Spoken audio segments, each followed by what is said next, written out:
Welcome to Sri Lalitha YouTube channel. Good morning అండి. అందరూ బాగున్నారని అనుకుంటున్నాను. అందరూ బాగుండాలి, అందులో మేము కూడా ఉండాలి. టుడే రెసిపీ వచ్చేసి దొండకాయ పచ్చడి ముక్కలండి. ఒక పావు కేజీ దొండకాయకి నేను ఒక 12 పచ్చిమిర్చి తీసుకున్నానండి. కొంచెం చింతపండు, కొబ్బరి కూడా అండి, కొబ్బరి కుడకలో సగం తీసుకున్నానండి. దొండకాయ, కొబ్బరి, పచ్చిమిర్చి, రోటి చట్నీ అండి. ప్యాన్ పెట్టి ఆయిల్ వేడి చేసుకున్నానండి. పచ్చిమిర్చి ఇలా మధ్యకి కట్ చేసుకుంటే తొందరగా వేగుతాయండి.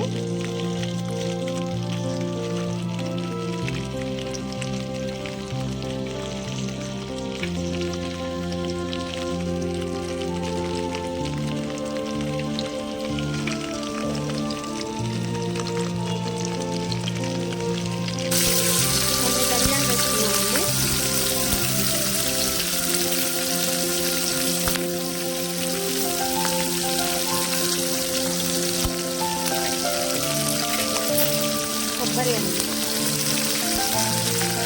అంటే పచ్చి కొబ్బరి అయినా యాడ్ చేసుకోవచ్చు, ఎండి కొబ్బరి అయినా యాడ్ చేసుకోవచ్చు అండి. మిర్చి బ్రౌన్ కలర్ వచ్చే వరకు ఇలా వేగాలండి. ఇలా వేగితేనే టేస్ట్ ఉంటుంది.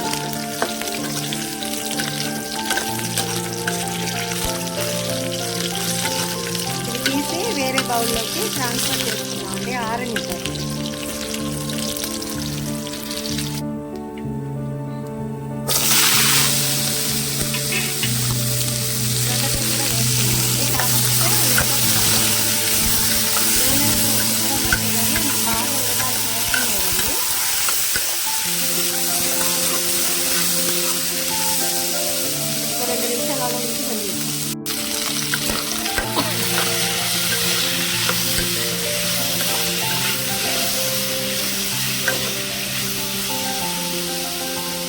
గ్యాస్ ఆఫ్ చేసుకొని ఆరిన తర్వాత రోట్లో దంచుకున్నామండి. చూసారండి, ఇలా కచ్చా పచ్చాగానే దంచుకున్నానండి. కాకపోతే రోట్లో దంచేది వీడియో తీయలేదు, ఎందుకంటే షూట్ చేసే వాళ్ళు కూడా ఎవరు లేరండి, సింగిల్గానే ఉన్నాను. అందువల్ల చూడండి, ఈ రకంగా కచ్చా పచ్చాగా దంచుకోవాలి. మరి మెత్తగా కాదండి. సాల్ట్ వేసాను, కొంచెం చింతపండు వేసానండి. ఇప్పుడు మనం తాలింపుకి ప్రిపేర్ చేసుకుందామండి. కొత్తగా పెట్టిన ఛానల్ కదండి, మేము ఎలాంటి ఎక్విప్మెంట్స్ ఇంకా వాడలేదండి, తీసుకోలేదు కొత్తవి. ఇప్పుడిప్పుడే కదా స్టార్ట్ చేసింది. అందువల్ల ఒకదాన్నే కుకింగ్, ఒకదాన్నే వీడియోలు ఎడిటింగ్ మొత్తం ఒకదానితో అయిపోతుందండి. కొంచెం ప్రాబ్లమే అవుతుంది, కానీ కష్టపడింది ఏది రాదు కదండి. ఇంకా చూడండి, ఈ టైప్లో కచ్చా పచ్చాగా దంచుకోవాలి. మరీ మెత్తగా కాదు. కొంచెం సాల్ట్, చింతపండు యాడ్ చేశానండి, అంతే. ఇప్పుడు మనం తాలింపుకి ప్రిపేర్ చేసుకుందాం. ఇందాక మనం దొండకాయలు, పచ్చిమిర్చి దేంట్లో వేయించామో అదే ప్యాన్లో అండి. పచ్చడికి ఎప్పుడైనా కొంచెం ఆయిల్ ఎక్కువ వేసుకుంటే బాగుంటుందండి తాలింపు. జీలకర్ర, తాలింపు గింజలు, వెల్లిపాయ, ఎండుమిర్చి, కరివేపాకు. ఇష్టమున్న వాళ్ళు ఇంగువ యాడ్ చేసుకోవచ్చండి, లేని వాళ్ళు వేసుకోకపోయినా పర్లేదు. ఒక 5 ఎల్లిపాయలు ఉన్నాయి కదండి, అవి పొట్టు తీసుకొని తాలింపులో వేసుకున్నాను. ఎండుమిర్చి కొంచెం, జీలకర్ర, తాలింపు,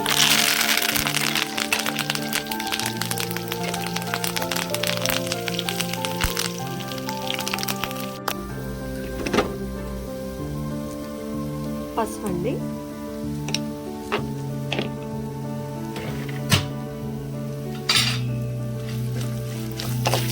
తాలింపు మాడొద్దండి.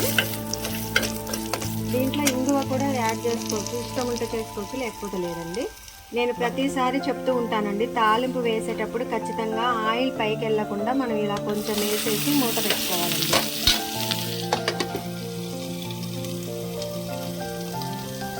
ఈ ఆయిల్ తాలింపు ఫ్లేవర్ అంతా బయటికి వెళ్ళిపోకుండా గిన్నెలో ఉండాలంటే కొంచెం వేసుకొని మనం ఇలా మూత పెట్టుకోవాలండి.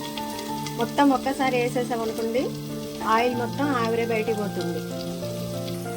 మొత్తం యాడ్ చేసామండి. మామూలు స్మెల్ రావట్లేదండి. దొండకాయ పచ్చడి ముక్కలు బాగుంటుందండి అసలు. తినని వాళ్ళు కూడా తింటారండి. కర్రీ కొంటే కూడా చట్నీ బాగా టేస్ట్ ఉంటుంది.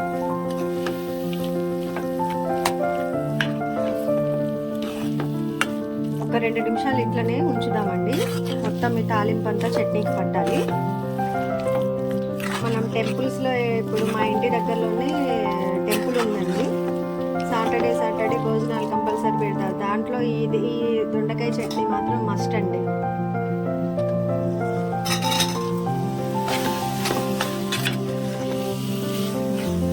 1 వీక్ వరకు ఉంటుందండి ఈ చట్నీ.